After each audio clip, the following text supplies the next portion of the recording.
ಬಾಬಾ ಸಾಹೇಬ್ ಅಂಬೇಡ್ಕರ್ ಬರ್ತಕ್ಕಂಥ ಸಂವಿಧಾನ. ಇವತ್ತು ನಮಗೆ ಅನೇಕ ತಪ್ಪು ಕಲ್ಪನೆ ನಮ್ಮಲ್ಲಿದೆ. ಈ ರಾಷ್ಟ್ರಕ್ಕೆ ಸಂವಿಧಾನವನ್ನು ಕೊಟ್ಟು ಪ್ರತಿಯೊಬ್ಬ ಜನರು ಕೂಡ ಸರಿಸಮವಾಗಿ ಬದುಕಬೇಕು ಅಂತ ಸಮಾಜ ಕೊಟ್ಟಂತಹ ಅಂಬೇಡ್ಕರ್ ಅವರನ್ನ ಇವತ್ತು ನಾವು ಕೇವಲ ಕಾನೂನಿಗೆ ಸೀಮಿತ ಮಾಡಿಬಿಟ್ಟಿದ್ದೀವಿ. ಇವತ್ತು ಒಬ್ಬ ಕೂಲಿ ಮಾಡತಕ್ಕಂಥ ಆ ಕೂಲಿಗಾರನ ಹಿಡಿದು ದೇವಸ್ಥಾನದಲ್ಲಿ ಪೂಜೆ ಮಾಡತಕ್ಕಂಥ ಪೂಜಾರಪ್ಪನವರೆಗೂ ಕೂಡ ಸಮಾನ ಹಕ್ಕನ್ನು ಕೊಟ್ಟಂತ ಮಹಾನುಭಾವ ಇವತ್ತು ಅಂಬೇಡ್ಕರ್ ಅವರು.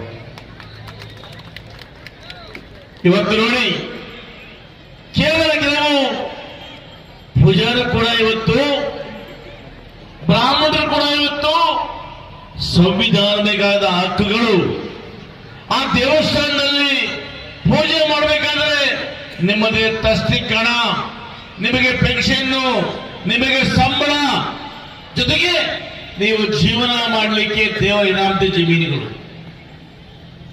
ಹೀಗೇನೆ ಗ್ರಾಮಗಳಲ್ಲಿ ತೋಟಿ ಕೆಲಸ ಮಾಡ್ತಕ್ಕಂಥ ತೋಟಿ, ತಳವಾರಿ, ನೀರುಗಂಟಿಯಿಂದ ಹಿಡಿದು ಪಟೇಲ್ ಕೆಲಸ ಮಾಡ್ತಕ್ಕಂಥ ಪಟೇಲರಿಗೆ, ಶಾನ್ಭೋಗರಿಗೆ,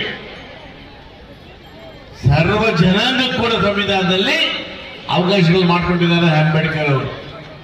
ಯಾಕೋ ನಮಗೆ ಅರ್ಥ ಆಗ್ತಾ ಇಲ್ಲ. ಅಂಬೇಡ್ಕರ್ ತಕ್ಷಣ ಆ ಕಾಲದಲ್ಲಿಡು, ಬೀದಿಯಲ್ಲಿಡು ಅನ್ನೋ ಭಾವನೆಯನ್ನ ಕೆಲವು ಪಟ್ಟಬದ್ಧ ಶಕ್ತಿಗಳು ನಮ್ಮ ಮನಸ್ಸುಗಳಲ್ಲಿ ತುಂಬಿಟ್ಟಿದ್ದಾರೆ. ನಾವೇನಾದರೂ ಕೂಡ ಈ ಸರಿಸಮಾನವಾಗಿರ್ತಕ್ಕಂಥ ನಮ್ಮ ಸಮಾಜವನ್ನ ಪ್ರಾರಂಭ ಮಾಡಬೇಕು ಅಂದ್ರೆ ಖಂಡಿತವಾಗಿ ಕೂಡ ನಮ್ಮ ಮನದರ್ತಕ್ಕಂಥ ಭೇದ ಭಾವಗಳನ್ನ ಆಚೆ ಇಡಬೇಕು. ನಾವೆಲ್ಲ ಒಂದೇ, ನಾವೆಲ್ಲ ಒಂದೇ ಜಾತಿ, ಒಂದೇ ಕುಲ, ಮನುಷ್ಯ ಕುಲ ಅನ್ನುವಂಥ ಭಾವನೆ ನಮ್ಮಲ್ಲಿ ಬಂದಾಗ ಮಾತ್ರ ಈ ದೇಶ ಉದ್ಧಾರ ಆಗಕ್ಕೆ ಸಾಧ್ಯ ಆಗ್ತದೆ.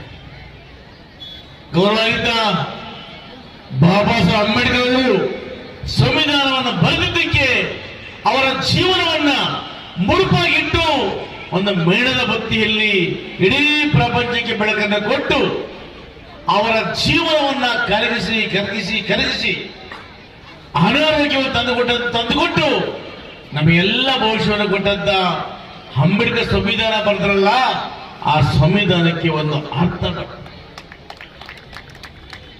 ಇಲ್ಲ ಅಂದ್ರೆ ಯಾರೋ ಕೊಟ್ಟರು, ಯಾರೋ ಇಸ್ಕೊಂಡ್ರು, ನಾವು ಮತ್ತೆ ಚೆನ್ನಾಗಿರಪ್ಪ ಅನ್ನೋ ಭಾವನೆ ನಮ್ಮಲ್ಲಿ ಬರ್ತದೆ. ಹಾಗೆ ಇವತ್ತು ನಾವು ಅಂಬೇಡ್ಕರ್ ಒಂದು ವೇಳೆ ಸಂವಿಧಾನ ಬರ್ತಿಲ್ಲ ಅಂದ್ಕೊಳ್ಳಿ, ಬಹುಶಃ ಈ ವೇದಿಕೆಯಲ್ಲಿ ನಾವು ಯಾರು ಕೂಡ ಕೂತ್ಕೊಳ್ಳೋ ಹಾಕ್ತಾ ಇರಲಿಲ್ಲ. ಇವತ್ತು ಅಂಬೇಡ್ಕರ್ ಸಂವಿಧಾನ ಬರ್ತಿದ್ದರಿಂದ ಎಲ್ಲ ಜಾತಿಯವರು, ಕುರುಬರು, ಹಿಂದುಳಿದವರು, ಒಕ್ಕಲಿಗರು, ಲಿಂಗಾಯತರು, ಗೌಡ್ರು, ಗೊಲ್ಲರು, ತಿಗಳರು ನಾವೆಲ್ಲ ಇಲ್ಲಿ ಕೂತಿದ್ದೀವಿ. ಇವತ್ತು ಇದನ್ನ ನಮ್ಮ ಸಮಾಜ ನಾವು ಅರ್ಥ ಮಾಡಿಕೊಂಡಾಗ ಮಾತ್ರ ಈ ದೇಶದಲ್ಲಿ ಹುಟ್ಟಿದ್ದಕ್ಕೆ ಬಹುಶಃ ಸಾರ್ಥಕ ಆಗ್ತದೆ. ನಮ್ಮಲ್ಲಿ ಬದಲೇ ಸ್ವಾರ್ಥ ತುಂಬಾ ಹುಟ್ಟಿದೆ. ಒಮ್ಮತ ಯೋಚನೆ ಮಾಡಬೇಕು.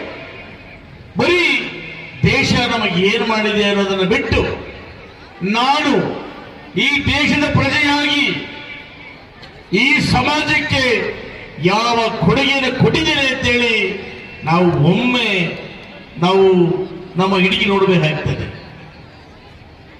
ಹಾಗಾಗಿ ಇವತ್ತು ಅಂಬೇಡ್ಕರ್ ಅವರು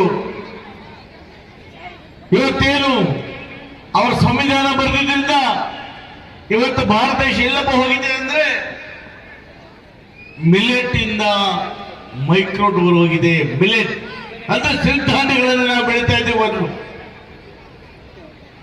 ಆ ಸಿರಿಧಾನ್ಯ ಬೆಳೆದ ಹಿಡಿದು ಮೈಕ್ರೋ ಚಿಪ್, ತಂತ್ರಜ್ಞಾನ ಚಿಪ್ ಹೊರಗೂ ಕೂಡ ಭಾರತ ದೇಶ ಬೆಳೆದಿದೆ. ಇವತ್ತು ಈ ಸಂದರ್ಭದಲ್ಲಿ ಇವತ್ತು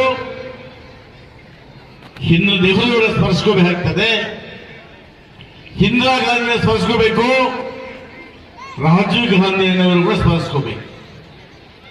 ಹೇಗಪ್ಪ ಅಂದ್ರೆ ಇಂದಿರಾ ಗಾಂಧಿಯವರು ಆ ನೆಹರು ಪ್ರಧಾನಮಂತ್ರಿ ಆದ್ಮೇಲೆ ಗರೀಬಿ ಹಟಾವೋ ಕಾಯ್ದೆ ತಂದರು. ಇಂದಿರಾ ಗಾಂಧಿಯವರು ಇವತ್ತು ಶಿಕ್ಷಣ ವ್ಯವಸ್ಥೆಯನ್ನ ಅದರೊಟ್ಟಿಗೆ 20 ಅಂಶಗಳ ಕಾರ್ಯಕ್ರಮ ಕೊಟ್ಟು ಪ್ರತಿಯೊಬ್ಬ ಬಡವರ ಉದ್ಧಾರ ಆಗಬೇಕು ಕಾರ್ಯಕ್ರಮಗಳನ್ನು ಕೊಟ್ಟು ಶಿಕ್ಷಣ ಇದೆಯಲ್ಲ, ಇವತ್ತು ಬೇರೆ ಯೂನಿಫಾರ್ಮ್ ಹಾಕ್ತೀವಿ. ಸರ್ಕಾರಿ ಶಾಲೆಯಲ್ಲಿ ಮಕ್ಕಳು ಆ ಯೂನಿಫಾರ್ಮ್ ಅನ್ನು ಕೊಟ್ಟಂತ ಮಹಾತಾಯಿ ನಮ್ಮ ಇಂದಿರಾ ಗಾಂಧಿಯವರು. ಮಕ್ಕಳ ಇವತ್ತು ನೀವೆಲ್ಲ ಇವತ್ತು ಏನು ಕಂಪ್ಯೂಟರ್ ಬಳಸ್ತೀರಿ, ಏನು ನಿಮ್ಮ